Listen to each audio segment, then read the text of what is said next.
Kaixo, ni Jordan naiz eta gaur beste jolas batzuekin hasiko gea, azaltzeko familiak beraien etxeetan egiteko eta ondo pasatzeko.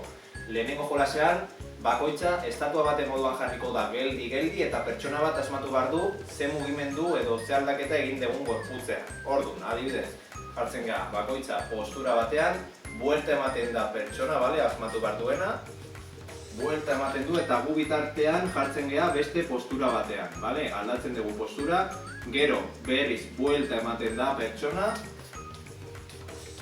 eta gu ja aldatu dugu postura. Orduan asmatu behar du ze mugimendu egin dugun eta nola aldatu gehan, estatua bat moduan.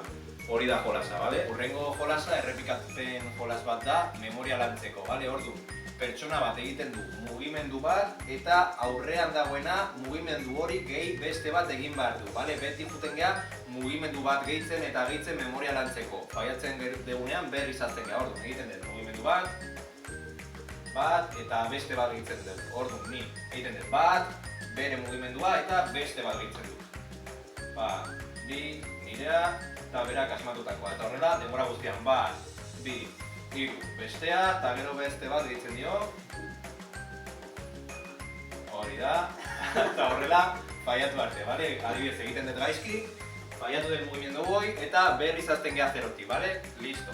Oraingo jolasean, paseak egingo ditugu pilota batekin. Orduan, bi pertsona baino gehiago jolasten badute, hobeto, horrela, zirkulu bat egiten dugu, eta gure artean paseak egiten ditugu. Ume txikia badaude, paseak egiten ditugu normal, suabe, pasatzen diogu, hartzen du eta nahi dionari pasatzen dio. Norbait, lurrera erortzen bazaio pilota edo faiatzen badu, eliminatua gelditzen da edo bestela berriz hasten gea, bakoitza nahi duen moduan. Baina pertsona helduagoak badaude, egiten dugu, adibidez, eskupilotako paseekin adibidez, eta egiten dugu zailago jolasa. Pase bat, bestea, horrela, irauten dugun arte, Orduan, jolasa hori da, faiatzen dugunean, berriz hasten gea edo eliminatuta gelditzen da faiatzen duena. Hori da, jolas honetan pertsona guztiak toki berdinean hasiko dira eta saiatuko dira kolore bat aurkitzen etxe guztiatik, baina esan behar du objektu bat, hartu daitekeen objektu bat justifikatzeko aurkitu degula.